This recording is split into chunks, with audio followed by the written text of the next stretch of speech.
अस्सलामुअलैकुम वीवर्स। काफ़ी चांसेस होंगे कि आपने कुरान पाक के बारे में सुना है और उसको पढ़ा है, लेकिन बहुत कम चांसेस हैं कि आपने कुरान पाक का उर्दू में तर्जुमा सुना या पढ़ा होगा। अगर तो आपने पढ़ा है तो आप बहुत खुशकिस्मत इंसान हैं, क्योंकि आपने उस ज़ात की कुछ बातें सुन ली हैं जिस ज़ात ने पूरी कायनात को बनाया है। और एल्बर्ट आइंस्टाइन, जो कि एक मशहूर साइंटिस्ट हैं, उन्होंने ये आयात नहीं सुनी थी, मगर फिर भी उनको सच कर दिखाया। और हैरत की बात तो ये है कि ना तो वो जानते थे और ना ही हमारे मुस्लिम भाई जानते थे कि उन्होंने कुरान पाक की कुछ आयात को सच कर दिखाया है। मजीद मालूमात के लिए वीडियो को मुकम्मल देखिए और लाइक कीजिए और हमारा चैनल सब्सक्राइब करके बेल आइकन पर क्लिक कीजिए। सर एल्बर्ट आइंस्टाइन 14 मार्च 1897 में पैदा हुए। आज भी मार्च 14 को जीनियस डे के तौर पर मनाया जाता है। E=mc² जैसे फार्मूला से कौन वाकिफ नहीं है? वही फार्मूला जिसकी बुनियाद पर आज तमाम साइंटिस्ट स्पेस तक रसाई हासिल कर रहे हैं। 1921 में इस फार्मूला की बुनियाद पर एल्बर्ट आइंस्टाइन को नोबेल प्राइज मिला था। आइंस्टाइन ने ही न्यूटन की थ्योरी को गलत साबित किया था और ये बात साबित की थी कि लाइट और टाइम कांस्टेंट नहीं है।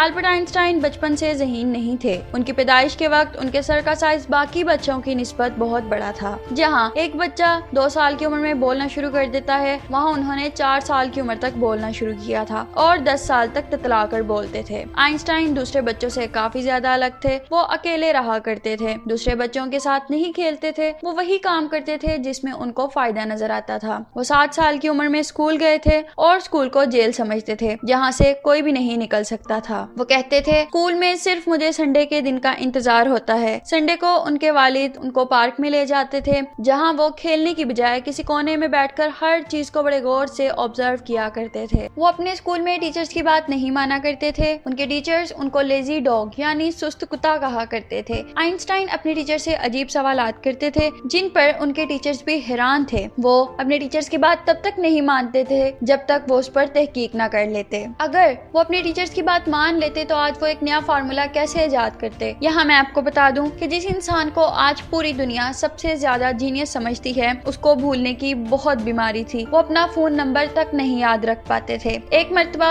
उनके दोस्त ने उनसे फोन नंबर मांगा तो वो अपनी डायरी में ढूंढने लगे। वो ऐसी छोटी छोटी बातें अपनी डायरी में लिख लिया करते थे। तो इस पर उनके दोस्त ने कहा, एल्बर्ट, तुम एक साइंटिस्ट बन गए हो, मगर तुम्हें अब तक अपना नंबर याद नहीं है। तो इस पे उन्होंने अपने दोस्त को एक खूब जवाब दिया कि जो चीजें मुझे एक हाथ की दूरी पर मिल जाती हैं, मुझे क्या जरूरत है उनको अपने दिमाग में भरूं। अब यहाँ पे सवाल ये है कि क्या आप भी इसी तरह करते हैं या आपने अपने दिमाग में दुनिया भर की फालतू चीजें डालना शुरू कर दी हैं। आइंस्टाइन की जिंदगी का एक और वाकया है। एक दफा वो ट्रेन का सफर कर रहे थे जब टिकट चेकर उनके पास आया और उसने कहा कि मुझे अपनी टिकट दिखाएं, तो उन्होंने अपनी पॉकेट में और बैग में देखना शुरू कर दिया, लेकिन उनको टिकट नहीं मिली। तो वो बोला कि मुझे यकीन है कि एल्बर्ट साहब, आपने टिकट ली होगी लेकिन कहीं गुम हो गई होगी। कोई बात नहीं, आप परेशान ना हो। टिकट चेकर ये कहकर चला गया। ट्रेन में बैठे दूसरे लोगों की टिकट चेक करने लगा। जब वो वापस आया तो उसने देखा कि एल्बर्ट आइंस्टाइन अपनी टिकट अब तक ढूंढ रहे थे। तो उसने कहा, सर, मैं आपकी दोबारा टिकट चेक नहीं करने वाला। तो वो बोले कि मुझे टिकट की जरूरत इसलिए है कि मैं देख सकूं कि आखिर मैं जा कहां रहा हूं।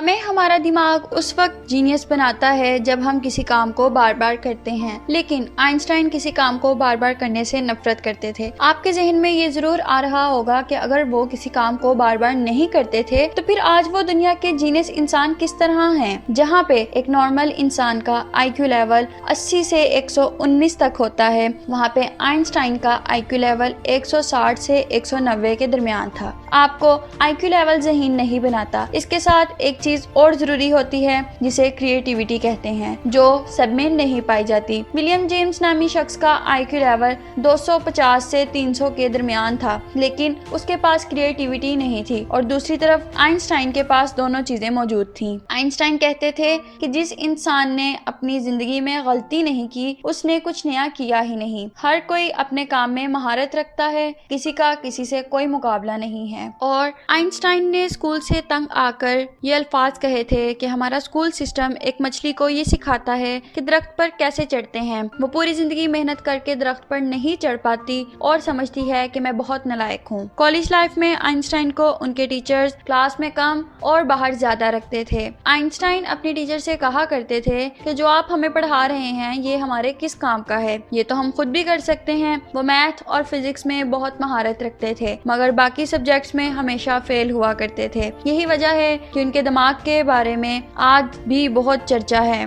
उनकी मौत के बाद उनका दिमाग आज भी महफूज करके रखा हुआ है। 17 अप्रैल 1955 में अचानक आइंस्टाइन के हर्निया में इंटरनल ब्लीडिंग होने लगी। उन्हें उसी वक्त हॉस्पिटल ले जाया गया। डॉक्टर्स ने उन्हें कहा कि एक छोटी सी सर्जरी करना पड़ेगी और वो सर्जरी ही आपको बचा सकती है। अगर ज्यादा खून बहने लगा तो आप अपनी जान से हाथ धो सकते हैं। तो डॉक्टर्स की ये बात सुन के उन्होंने जवाब दिया कि मैंने जितना जीना था जी लिया और अब मेरे जाने का वक्त आ गया है। अगले ही दिन 18 अप्रैल 1955 को आइंस्टाइन की मौत हो गई। एल्बर्ट आइंस्टाइन की थ्योरी ऑफ रिलेटिविटी के मुताबिक अगर हम लाइट की स्पीड से स्पेस में सफर करें तो हमारी उम्र कम हो जाएगी और वक्त स्लो डाउन हो जाएगा, मगर लाइट की स्पीड से सफर करना नामुमकिन है। साइंटिस्ट हाइपोथेसिस यानी मफरूजों की बिना पर अपनी थ्योरीज पेश करते हैं, मगर इनका कॉन्सेप्ट भी जहन में लाना कोई आम बात नहीं है। मैं आपको बताती चलूं कि एल्बर्ट आइंस्टाइन की थ्योरी ऑफ रिलेटिविटी कुरान पाक में मौजूद वाक़या मिराज की तस्दीक करती है कि अगर हम लाइट की स्पीड से सफर करते हैं तो हमारी उम्र रुक जाती है और वक्त स्लो डाउन हो जाता है, मगर लाइट की स्पीड से सफर करना नामुमकिन है, मगर उस जात के लिए कुछ भी